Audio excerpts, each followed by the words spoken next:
I'm Ricky On with ABC News. As this congressional session draws to a close, there is an increasing amount of concern about student loans and the student debt crisis.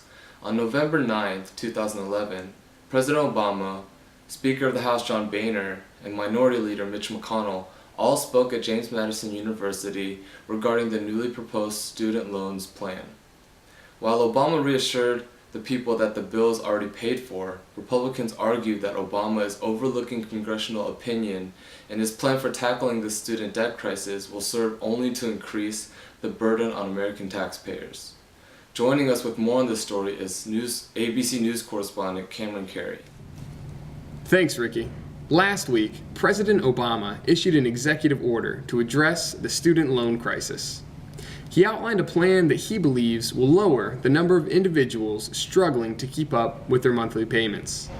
He also believes that this plan will allow more people to afford a higher education.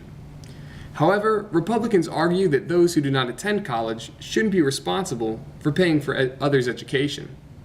Speaker Boehner believes that this plan would put an unfair burden on taxpayers who never attended college. The president's plan echoes the idea of providing money so that everyone can go to college.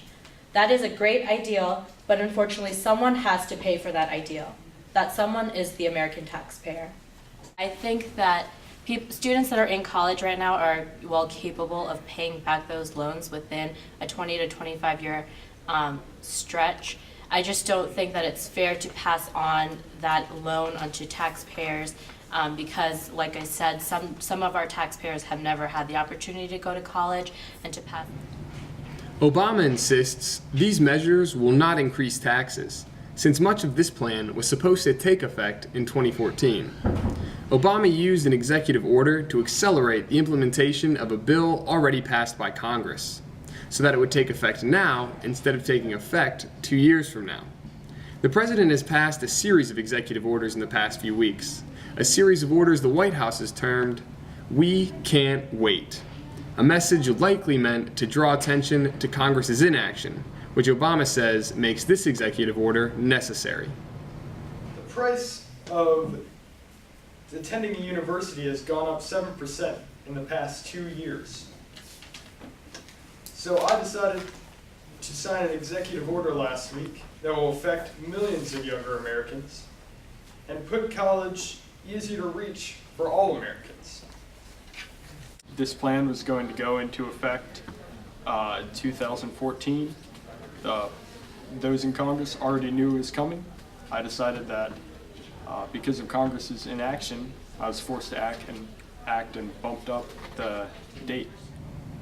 However, Republican leaders believe that Obama is overstepping his power and that his actions represent a government takeover of the loan industry.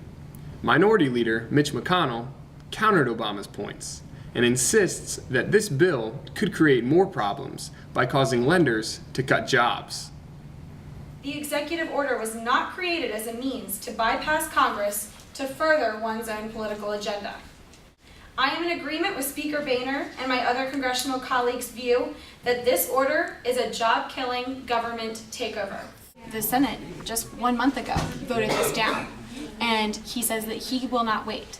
In a speech at the University of Colorado, he said that he will just act. He will not wait for Congress. And that's not how the Constitution was set up. And so if we waited the 2 years, that would be constitutional and it would go through the right channels, that'd be fine. However, it's the president overstepping his boundaries right now. And Both Democrats and Republicans continue to fight for support for two very different plans, with next year's election on the horizon.